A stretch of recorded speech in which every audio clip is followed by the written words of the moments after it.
Hello and welcome to your weekly reading for the week of September 29th through to October 5th. It's really amazing to see how time flies when you're having fun, Gemini. So let's start off with a goddess power oracle. Here we go. Yeah, the sun. Wow, never pulled that one before. Okay, 51.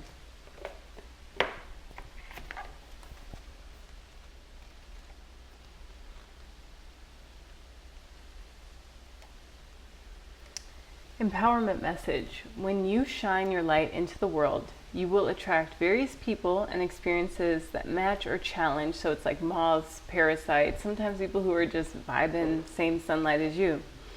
Challenge your commitment to being empowered. Right now, you are receiving information to know which choice to make, which opportunity to take, and which person to trust. The Aboriginal Australian sun goddess Joy illuminates your path with her rays and brings clarity as she shows you what you need to know. A bright light also attracts a lot of bugs. There we go, the moths, parasites. So know that you may also attract those who see themselves smaller as a result of your empowerment. This is conditioning that needs to be healed in many people in the world. All you can do is be incandescent and joyful, kind and truthful, and the world will begin to reflect that goodness back to you. The goddess Joy is happy to help you shine. This is the alignment message, Gemini. Sometimes the light shines too bright and too hot for you to achieve your aims. So that's where siesta comes in. Although the sun is bright, getting too close to its fire will risk everything burning to the ground. Do you really want to know all that is hidden from you now? Are you ready to face the harsh light of illumination that rips open your old ideas and shows you what else is possible? I think, yeah, if you guys are watching me, yeah. Your alignment task is to be bold and brave. Don't shrink away. Know that this is all part of the process of evolution that calls forth the bright sunlight to show you the shadows so you cannot escape your own denial. Allow the truth to burn through your defenses, then you will be set free. When the sun goddess Joy comes with her bright light, it's a day of reckoning that will lead to only miracles. So Gemini, where are you finding this to be? During this week, Mercury is going to move, I didn't write that one down, from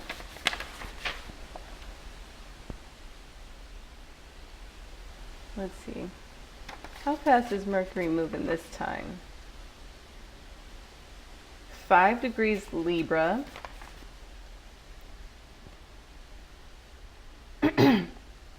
to 17 degrees Libra in 48 seconds. So from 5 to 17 degrees, let's write that down.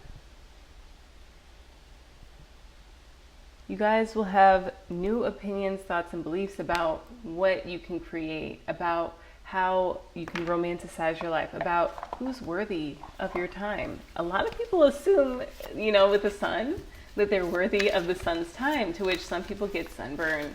Some people develop cancer from mismanifesting their feelings. And while those things aren't to be taken lightly, it is to reconsider how safe do you feel. And right now, Mars in Cancer, that's your 12th house. So God is really helping you to shift into alignment as to how safe you feel in your life on a daily basis. Good thing we got good fortune. That's a 13. And during the course of this week, the sun will get to 13 degrees on the 6th, on Sunday. So we got to double down and look at Sunday. Moon will be in Scorpio. So that for you all is I believe it's your 6th house. Yep, your 6th house of daily life. So we'll take a look at Sunday the 6th. And this might be the moment where a lot is coming to the surface for you guys to review. You either vote yes or no with your energy. That's one of the hacks that I've been coming to find with deepening my process of imaginative creation, co-creation with the universe, with God, with the divine, with prayer, intentionally practicing that heart coherence of making sure that thoughts don't send my heart erasing, not erasing like with the eraser, but that could also be erasing my progress, but my thoughts racing. And with Mercury moving so fast, so dauntingly fast through Libra, we have to make sure it's going in the right direction. Passion of the Wild Red Mother. It looks like you guys are going to have a lot of support, a lot of good fortune because you are starting to see life as a playground rather than a assignment or a duty. It's not a run through, okay? This life is ours to make into a divine co-creation, and I sense that this week you're going to be really clear on what belongs in your daily life and what doesn't, who belongs in your daily life and who belongs really close to you, snuggled up, exchanging ideas and conversation, and even reflecting on what goes on in your life, because sometimes people can offer reflections that only really show where they're at with their journey, and they don't really show where we are, but we can get entangled in that and start to get deluded as to where we're actually at within ourselves, within our path, how well and truly we're walking it. Passion of the Wild Red Mother. Don't ask the conscious ones about the wine. Behold the glowing effect of it in the eyes of drunks. Exactly. So we got to choose who is in our circle very wisely this week, Gemini, because you guys might be on the threshold of good fortune, but you can also take the road, like you can miss the exit and take the road around the roundabout and then get caught up going south, like away from your goals, dreams, and your destination. All right, we're going to just read a little chunk of this. If you're able to rise to the passion of the sun, essentially, that is possible for you, you will let the Wild Red Mother consume your philosophies and doctrines. Your ninth house is represented by Aquarius right now, Gemini. Well, it always is. If you're a Gemini rising, that's your literal ninth house. If you are a Gemini sun, that is your soul's ninth house. So it's where you were intended to live up to. So for that, we need to look at, I'm sorry, I mixed up Cancer. That's your second house, but your second house of material goods, wealth, resources, the things that define you, kind of like, you walk into a space and it's like, oh, this was all curated by Gemini. This is Gemini's house. That has Mars in it. So our emotional goods are forming a sense of belonging in ways that really do give us that emotional foundation to sink into our couch, because we know we took a shower. We know we have the clothes off from like the day at the gym. We're not just kind of like, getting all those germs everywhere. And, I think that those things might even be becoming more non-negotiables for you too. Like if you were to go to someone's house and they have everything on the floor, Gemini's not having it. Gemini is choosing to go elsewhere, to hang out, like meet up at the Ritz-Carlton and hang out in the lobby, because you would rather be in an environment that's giving you this energy of, yes, we're on the same page. Even if the person's not, if they're willing to meet you at the Ritz-Carlton or something like that, like a hotel lobby, you're more willing to continue the friendship or the connection, the relationship. But if you show up at their house and they're like, I invited you over for dinner, you're going to be like, I gotta go. Like, I feel like that's going to come up for you guys this week. So just be prepared to have high standards, low expectations. Set yourself up for success, just so that you don't have to have that awkward, like, ooh, if this is what the floor looks like, what does the kitchen look like? When was the last time you washed all your dishes? Do you have a dishwasher? Is it like filled with that stuff in the back? That's Scorpio in your sixth house. So you guys have a tendency to either really be up on it, or maybe you can hire a cleaning service. Maybe you can just allocate part of your time this week to finding someone who can trade you a resource that you have an abundance of for their services on your behalf, to make sure that you have all of these things taken care of, because Jupiter is about to station retrograde. We have another week. We're a week out, Gemini. Okay, let's continue this. The Wild Red Mother will tear away your need for maps and directions. Just when you think there's nothing left, she'll grab your hands and spin with you. You'll tilt your head and laugh so wildly with her spinning together along the earth upon her axis. So this is a spiritual moment. And Uranus retrograde to 26 degrees on this day. I sense you guys will be making decisions from this spiritually wise standpoint, a perspective that maybe you've been shy about, but Mercury is moving really fast through Libra. So you have the momentum of motivation from just enjoying your life, from really feeling present with what you're enjoying and what you're experiencing. We have this is the Eight of Coins.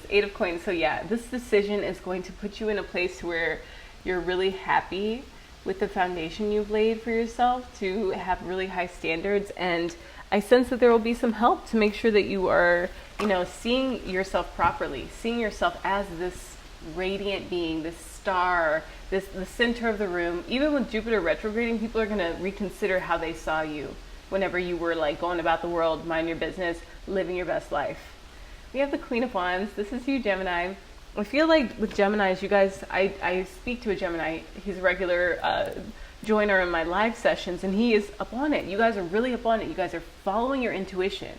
This might be because Uranus, your house of beliefs, Aquarius, that planetary ruler, is in your 12th house. So it's like whispering to you, hey, do this activity now, and you're doing it. You're actually following the guidance from your higher self, from the divine, from sacred symbols, signs, synchronicities, and through that you have the ability to wield your creative communicative sword. So yeah, this is just proof. This is the Hermit, but the Hermit energy is in your 12th house. So it's like maybe you've had a past life as a monk or something, or you were very close to God in a past life, and it's like that lifetime is starting to blend into this one, which is why you're not allowing for your house to be a mess, because the way your house looks is a symbol of how your emotional foundation feels. And with your 4th house being Virgo, that's one thing I wanted to mention is that Linda Goodman, one of my favorite astrologers, my first real teacher, like she was the first real teacher I have. She has a free book on Doctoroid love signs. She spoke to Vulcan being the ruling planet of Virgo, which is this, I guess, planet of volcanoes. Of course, that would really represent Virgo, right? Like very explosive, very hot, very on point, almost immaculate because they're so close to the sun, to their heart.